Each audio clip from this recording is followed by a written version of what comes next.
ṣebí nǹkan ló máa jí láàárọ̀ tó máa mú wa sọ pé what ẹ jẹ́ ká jí Yorùbá ẹ jí ẹ má sùn kí ló mú wa ṣe bẹ́ẹ̀ òun ni pé ọ̀rọ̀ àwọn Fúlàní tí wọ́n bẹ̀rẹ̀ sí ní jẹ oko wa tó bẹ̀rẹ̀ sí ní pa wá tó bẹ̀rẹ̀ àwọn Fúlàní náà wọ́n ṣe bẹ́ẹ̀ ní 10 years ago wọ́n ṣe bẹ́ẹ̀ ní 20 years ago wọ́n tiẹ̀ wá ṣe bẹ́ẹ̀ ní 7 years ago ó ní nǹkan tí wọ́n jẹ tẹ́lẹ̀ kù tó mú wọn lágbára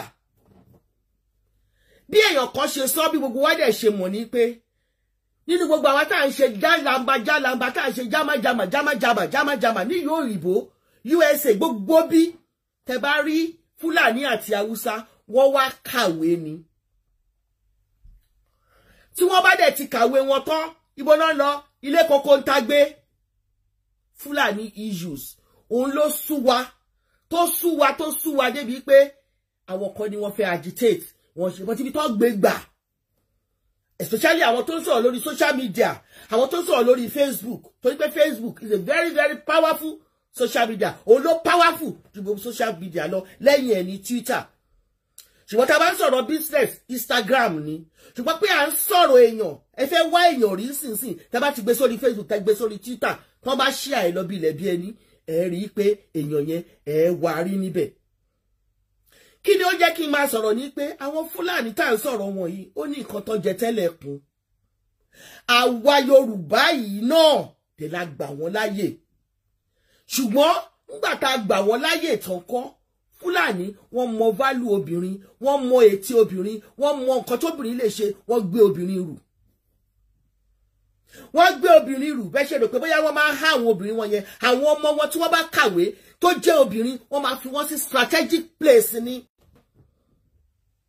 ó ní ó ṣe jẹ́ kọ́rọ̀ wa ní Nàìjíríà kó lọ síwájú nítorí pé àwọn Fúlàní wọ́n ti gba gbogbo positions téèyàn bá ń sọ pé òun agitate tabana agitate pé à ń clamor fún Yorùbá nation fún Odùduwà nation even the Biafra nation tí a bá gbégbá ibi tó yẹ ká gbégbà tàbí tó bá pé à ń gbégbá bí kan tá rò pé ibẹ̀ ló yẹ ká gbégbà tí àwọn kan tí wọ́n mú tí wọ́n sabotage tí wọ́n sabotage àwọn saboteur tí wọ́n pọ̀ rẹ́rẹ́rẹ́rẹ́rẹ́ kò lè ṣeéṣe ẹ má nọ̀rọ̀ mi pọ̀ mi ò ní tètè fún yín lẹ́ni yẹn ṣùgbọ́n obìnrin ni obìnrin bíi tèmi obìnrin bíi tiyín òun lẹ́ni náà mo mọ̀ mo ní fọ́tò ẹ̀ ó wà ń bí gbogbo wa náà la dẹ̀ máa mọ̀ tí bá ti sọ̀rọ̀ tó ń sìn ṣe rí a lè finá àwọn Fúlàní tá à ń sọ yìí náà àwọn náà fẹ́ pé àwọn ò fẹ́ finá sí orí òlùrẹ́sùn ni ìpẹ́ táwọn ò bá tètè ṣẹ́ wa ní kẹ́ṣẹ́ ìwọ tó dọ̀tí gbogbo bíbà ẹ̀ mo ń bọ̀ abẹ́ tí wọn ò bá tètè ṣẹ́ wa níyẹ́ kọ́ gé ìyẹ́ wa yẹn dànù right ànímọ̀ nǹkan tá a máa ṣe ẹ jọ̀ọ́ ẹ má ka ọ̀rọ̀ obìnrin ẹ má kà sí yẹpẹrẹ ní àwùjọ nítorí pé ẹni jẹ́ obìnrin gbogbo wa fojú di látòkèdélẹ̀ òun dẹ̀ ló ń ṣiṣẹ́ bí yẹn òun ló ń ṣiṣẹ́ bí yẹn títí kan àwọn Biafra òun ló ṣiṣẹ́ bí yẹn ṣẹ̀rí àwọn Fúlàní wọ́n ti mọ nǹkan táwọn fẹ́ ṣe láti ọdún gbọ̀hàn sẹ́yìn wọ́n dẹ̀ ti fi àwọn èèyàn wa àwọn èèyàn tiwọn wọ́n ti fi há gbogbo orígun mẹ́rẹ̀ẹ̀rin àgbáyé ni mo pé o ká tó wá má sọ pé Nàìjíríà ní gbogbo àwọn agitators Tinubu ni o ní ọfífẹ́ ní o tẹ máa wá máa búyàn tẹ máa ṣe gbogbo ẹ̀ ibi tó yẹ kẹ́ ti bẹ̀rẹ̀ kọ́ nìyẹn mo dẹ̀ rò é pé ó yẹ kí àwọn tí wọ́n wà lókè because you did not involve the elites ibi tẹ́ ti mú involve wọn rárá ẹ̀kọ́ rò pé tá a bá ti dé orí social media bẹ́ẹ̀ bí ṣe ń pariwo kẹ́yìn náà máa pariwo ṣùgbọ́n ṣe rí letters kájẹ máa pariwo orúkọ ẹni yẹn òun ni mo fẹ́ báyìí èmi ò sí nínú Yorùbá nation o mo ń ràn yín lọ́wọ́ ni o mo fẹ́ ràn yín lọ́wọ́ mo fẹ́ darí yín síbi tó yẹ kẹ́ ẹ lọ ẹni ẹ kọ lẹ́tà sí United Nations do you know that the Secretary General of the United Nations ó lágbára ju gbogbo president àgbáyé lọ. Do you know that? Mọ̀, the Secretary General of the United Nations ó lágbára ju gbogbo president àgbáyé lọ. Ṣùgbọ́n wọ́n máa ń wò ní wọ́n á fọwọ́ lé rán báyìí. And when you clamor, when you agitate, when you write your gbogbo nǹkan tẹ́ fẹ́ ṣe, ibo lẹ máa gbé lọ, you will address it to the Secretary General. Yes, but kó tó dọ́dọ̀ Secretary General ta ló máa dọ́dọ̀ ẹ̀, á dé ọ̀dọ̀ Deputy Secretary General. Ta ló wá mọ ẹni tó jẹ́ Secretary General? Deputy Secretary General yẹn òun lélẹ̀.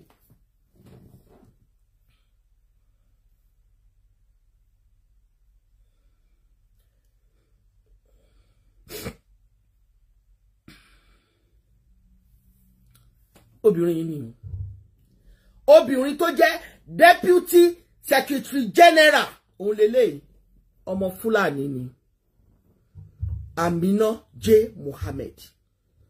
Amina J. Mohammed.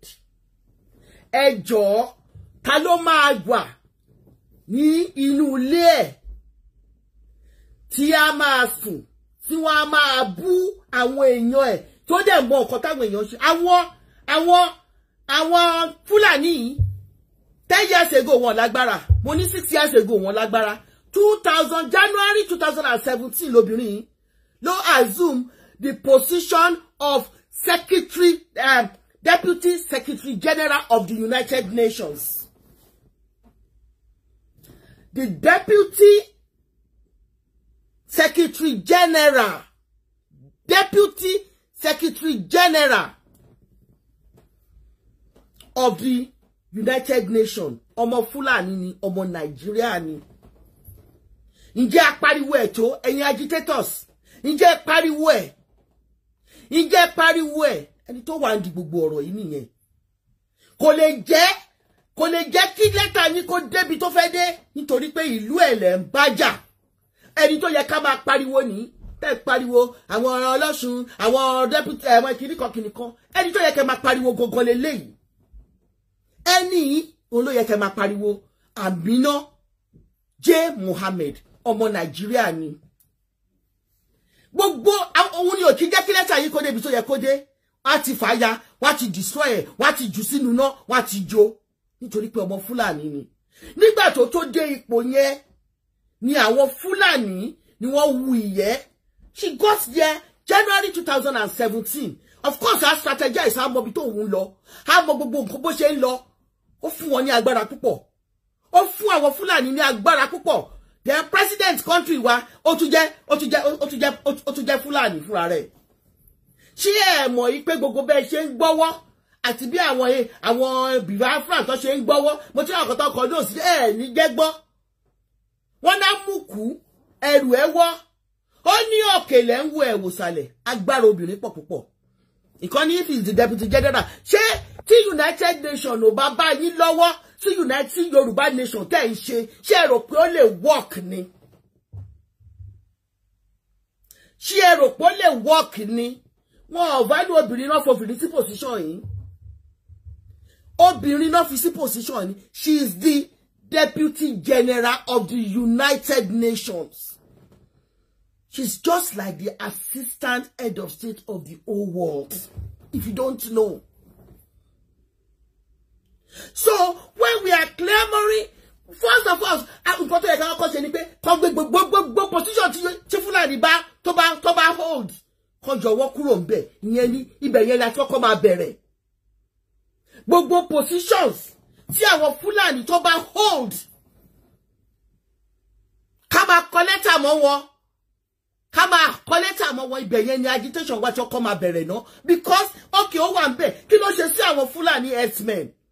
Ṣé tí ẹ di ṣé kò gbọ́ràn ni? I disagree that Fulani value their women more than this. That is your own value judgment. Lola Odibe. We are not talking about that. If they don't value women, how come she will be where she is? Eba Kosoroti, who is talking about you? When we are talking, I'm talking nationally. I'm talking globally. I am talking nationally and I'm talking globally.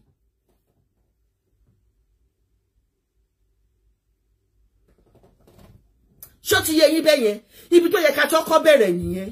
Ká kọ́kọ́ sọ pé no to all Fulanis in high places in within Nigeria and outside Nigeria. Ṣé ẹ rò pé eléyìí ó máa jẹ́ kí petition wa, gbogbo petition tẹ̀ nǹkan, ṣé ẹ rò pé ó máa jẹ́ kó débi tí ó ń lọ, àbí ó máa sabotage? Sabotage leléyìí now. Sabotage Yorùbá nation. Sabotage Odùduwà nation. Bí obìnrin Amina Mohammed. Saboteur is a saboteur. Àwọn tó jẹ́ pé wọ́n ní jẹ́ kí anything tá bá ń ṣe kó já sí gboro nìyẹn. Amina J. Mohammed, ọmọ Fúlàní ni, Fúlàní ló fẹ́, ara wọn ni, àwọn ló lọ nílùú ìwé, nílùú òyìnbó, pẹ̀lú owó Nàìjíríà tá ń sọ̀rọ̀ ẹ̀. So when we agitate, ẹ jẹ́ ká lọ máa mú strategic places. Kì í ṣe pé ká máa ṣátà àwọn èèyàn tiwa. Ẹ̀yin kọ́kọ́ máa yé àwọn èèyàn tí yín ní Yorùbá tó lè help. Tí wọ́n lè help, tí wọ́n ní fún, tó lè kọ́ná. Ẹ kọ́kọ́ máa yé wọn, ẹ kọ́kọ́ ń bàjẹ́ ná. Ẹ ń bàjẹ́, ẹ bẹ̀rẹ̀ sí ní bú wọn. She has power. Yeye Judy, I know you are very learned, but go and read it. Go and Google her name. Do you think she's just a figurehead? Even if she's just a figurehead, she has power. You are saying the deputy general does not mean anything unless the United Nations. Who are the United Nations? When they are there, right? Me, Mama, stop, how are you? God bless you. But comment okay. When they are there, as a Fulani woman, will you think she will be happy that the country will be divided? If you don't go and know her, go and study her, and make her useless in that position in which she is. United Nations. Say, Deputy Secretary General, Secretary General gongo papa, Secretary General of the United Nations, any could mean anything. Any could mean anything. This is a Deputy Secretary General and she's a woman. Nti obìnrin bá fẹ́ gbà lọ́wọ́ ọkùnrin, á gbà. What place strategically síbẹ̀ ni. Kí lẹ ṣe sípẹ̀? Àwọn balọ́ba lẹ ń bú, àwọn líjòyè lẹ ń bú. Ẹ kàn jáde pàkàtà bí kẹ́ omi kan tó máa dà síyàn lára, tó máa wọ́ síyàn lára, tó máa jẹ́ kéèyàn máa gbẹ. Doesn't work like that. You have to involve the intellectuals. But when they see you the way you are clamoring, the way you are agitating, nobody wants to associate with people that are destroying the other people with word of mouth. Nkoteri, tekoshaide ma so, hey, àwọn tó wá di ọ̀rọ̀ wa nìyẹn. Ẹni tó wá ń bẹ nìyẹn.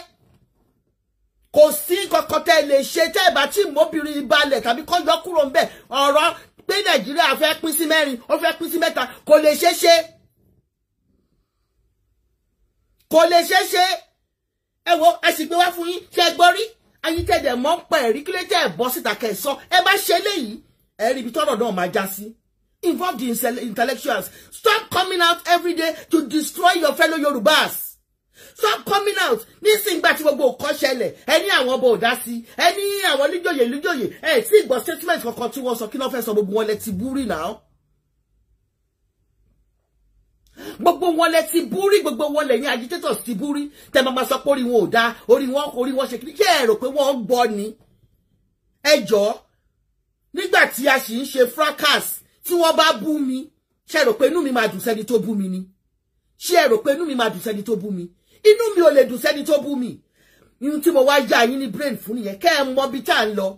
Fúlàní wọ́n ti gba gbogbo, wọ́n ti place ara wọn sí strategic position. Ohun tí tó bá kúrò ní strategic positions yẹn, nǹkan tó máa ṣẹlẹ̀ òun lè rí. Ẹni tó bá dìde, ẹ wo iye millions of things tó bàjẹ́ ní ilé Sunday Igboho.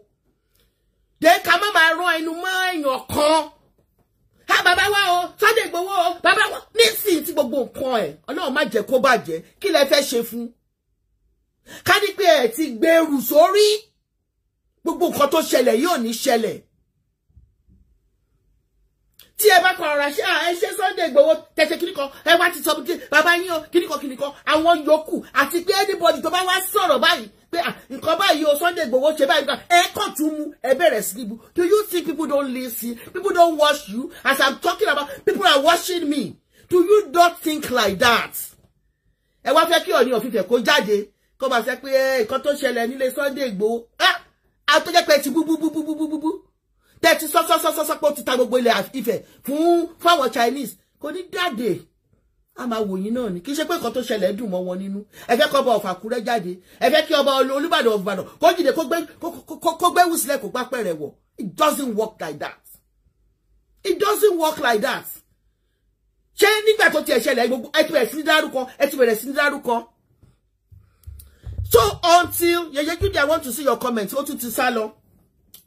Until tí ẹ bá mọ bí tó yẹ kẹ́ lọ, tí ẹ bá mọ bí ó yẹ kẹ́ ṣe clamor wípé ẹ lè máa gbé tó bá tiẹ̀ jẹ́ wípé àwọn kan wà nínú ilé wọ́n wà tó jẹ́ Yorùbá tí ẹ fi pé ọ̀dàlẹ̀ ni wọ́n Yorùbá yìí ló sọ pé ẹ jẹ́ ká lé ẹlẹ́yọ̀rọ̀ jìnà ká tó bá dìyẹ wí. Ṣé nǹkan tó ṣẹlẹ̀ sí Sunday Igboho iṣẹ́ rò pẹ́ lómi tún lè ṣe àyàgbàgbà kó máa bá yín ṣe nítorí pé ibi tẹ́ bá dé nìyẹn. Ẹ̀yin agitators ibi tẹ́ bá Sunday Igboho dé ibẹ̀ ló dé lónìí. Gbogbo ilé yẹn ó di lé méjì sí ìta mọ̀ kó bàjẹ́. Àwọn Fúlàní dẹ̀ ni. Ẹ lè place wọn bẹ́ẹ̀ kúrò nínú Nàìjíríà bẹ́ẹ̀ bọ́ sí United Nations Fúlàní lẹ máa bá bẹ̀. Tó bá ní kẹ́ fi àwọn èèyàn ti yín sílẹ̀ ta lẹ máa fi sílẹ̀ Rabiu Muhammed.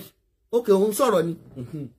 Tó bá ní kẹ́ fi àwọn èèyàn ti yín síbẹ̀ ẹ̀yin lẹ máa rí ọ̀dọ́ kan ẹ̀yin lẹ máa rẹ́ tó bí wọn mẹ́jọ fún ẹnìkùnrin mẹ́ta ẹ̀yin gbogbo àwọn wọ̀nyẹn ò kiri gbogbo wọ̀nyẹn. They look at the intelligence. How this person will be able to work with us in the future.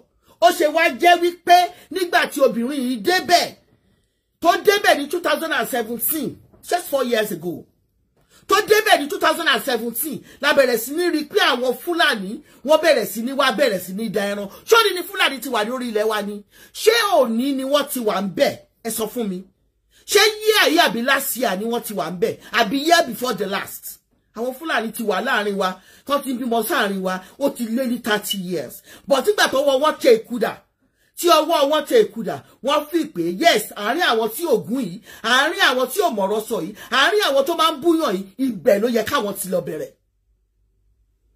Ẹ jọ̀ọ́ ṣẹ́rí tẹ́nítẹ́ní tàkísàntàtàn tẹ bá pé igbá yìí tí wọ́n sọ fún yín pé this is a golden cup òun ni mo fi ń mu omi bẹ́ẹ̀ ṣe máa bá mi pè náà nìyẹn o. Ẹ sọ pé ẹ má lọ síbi golden cup Adébímpé. Ẹ jẹ́ ká mú àwọn èèyàn tiwa ká mú àwọn èèyàn tí ẹ má jẹ́ ká máa ta àwọn èèyàn tiwa lọ́pọ̀ mọ́. Títa àwọn ènìyàn wa lọ́pọ̀ òun ló jẹ́ ká débi tadé lónìí yìí o. Ẹnìkan ní calm down bó ṣe ká mi lára sí ni mo ṣe ń sọ̀rọ̀. Bó ṣe ká mi lára sí ni mo ṣe ń sọ̀rọ̀. Níbi tá a ta àwọn ènìyàn wa dé lọ́pọ̀ òun ni mo jẹ́ ṣe mo empathize mọ́ gbogbo àwọn tí wọ́n pa àtàwọn tó pa lónìí àtàwọn tó pa nílé Sunday Igboho àtàwọn tó ti pa tipẹ́. Gbogbo wọn ni mo empathize pẹ̀lú torí ẹ̀ ni mo ṣe wọ aṣọ dúdú. Ibi tá à ń gbé ọ̀nà gbà tí strategy tí à ń lò ní ìsìn tí ò bá work ẹ change strategy yín. Stop threatening the government. Right, use your hand. Right, sign petitions. Sign petitions against Aminat Mohammed. Tell the United Nations that he's a betrayer. She's a traitor. Sign it. Do that. And do that and kó dé fi àwọn èèyàn tó jẹ́ pé wọn ò mọ̀ wá rárá sí ká wá wò wípé wọn ò ní help wa. But when we have such a person tó jẹ́ pé kíní yẹn kọ́kọ́ máa dé ọ̀dọ̀ ẹ̀ ó máa yá sínú bíìnì ni. Àwọn èèyàn wa tó yẹ kó help wọn àwọn tí ẹ bú family wọn ẹ máa búyàn ẹ̀yin tẹ́ ẹ mọ̀ kankan. Ẹ lọ sí school ṣùgbọ́n ẹ kàn fi pé nítorí pé wọ́n bá búyàn orí Facebook tá bá ti bẹ̀rẹ̀ sí ní búyàn báyìí wọ́n máa wò wá ta ni mo bú sí. You don't need to abuse anybody. If you are making sense, if you are talking, if you are talking and you are speaking the language which the people understand, people will come and look at you. People will come and listen to what you are saying.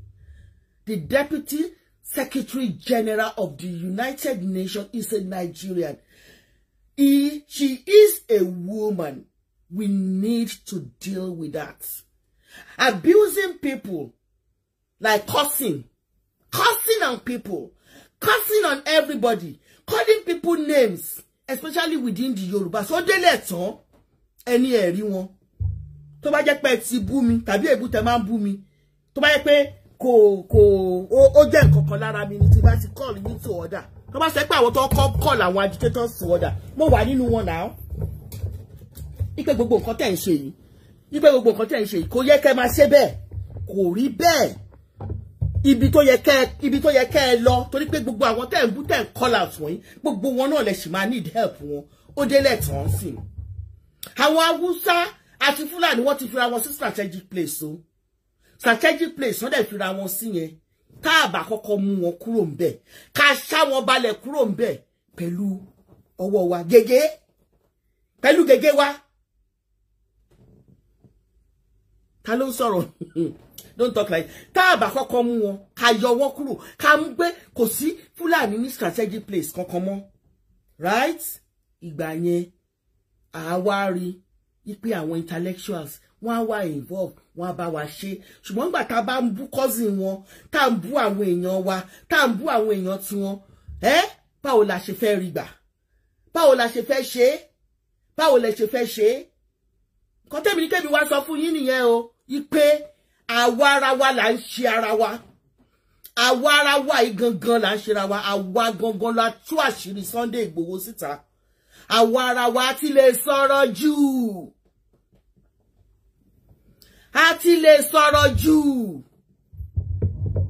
àti lè sọ̀rọ̀ jù kí kankan kékeré bá ti dé ẹ ti gbé live chat wọ́n wà nílé ó wà níbí ó wà lọ́hùn wọ́n ní kí n ṣe live chat ni ó wà níbí ó wà lọ́hùn ó wà níbí why akọni ká sọ fún yín ni o ilé Sunday Igboho ti wà under siege o chicken na you don't have to divulge information bí téèyàn kọ́kọ́ wà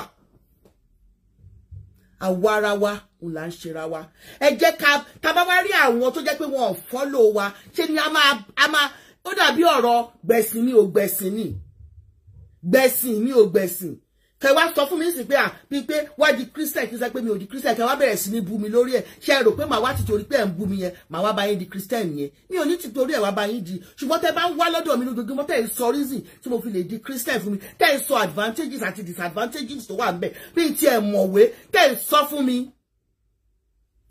mi ní gbogbo ìgbà màá lè bá yín ṣe nǹkan tẹ́ ẹ̀ sọ pé ẹ fẹ́ ṣe ibi tẹ́ fẹ́ kí n lọ yẹn màá lè bá yín lọ ṣùgbọ́n tó bá yẹ pé èébú kẹ máa bú mi nǹkan tí ìran mi ò ṣe kẹsẹ pé wọ́n ṣe nǹkan tí bàbá mi ò ṣe kẹrí bàbá mi ṣe a fi yín sílẹ̀ a máa wò yín and that is it please ẹ jẹ́ ká mọ ibi tá a lọ obìnrin níbi tèmi o mi ò wá tú àṣírí ẹ̀ mo lè tú wá tú àṣírí ẹ̀ ni mi ì wá tú àṣírí ẹ̀ mo lè tú wá tú àṣírí ẹ̀ ni àwọn tó wà ń di ọ̀rọ̀ wa nìyẹn outside of Nigeria inside of Nigeria a lè break war outside of Nigeria a lè break war kí la wá fẹ́ máa ṣe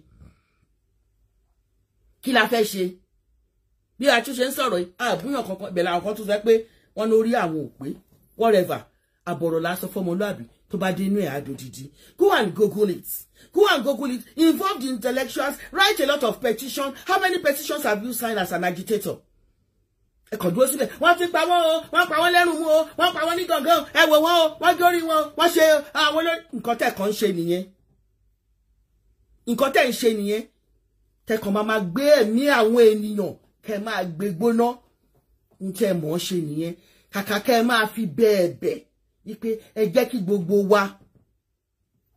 kí gbogbo wa lápapọ̀ ká fọwọ́sowọ́pọ̀ ẹ jẹ́ ẹnikẹ́ni tí wọ́n bá mọ̀ ó wà níjọba ni ò sí níjọba ni ẹ jẹ́ kí gbogbo wa ká lè gbé níbi tó yẹ ká ti dá òun náà ló wà nídìí àwọn Biafra ọ̀ǹtì tí woman bá kúrò ń bẹ̀ Nàìjíríà ò lè pín o ẹ jẹ́ kí n sọ fún yín kò lè pín and moreover tẹ́ bá dẹ̀ ṣe ń fi vote yín tẹ́ ń vote ẹ̀ fún àwọn ará òkè ọ̀hún yẹn you cannot get anything that you are clamoring for you understand God bless you àbọ̀rẹ̀lẹ̀ ó dàbọ̀ bye.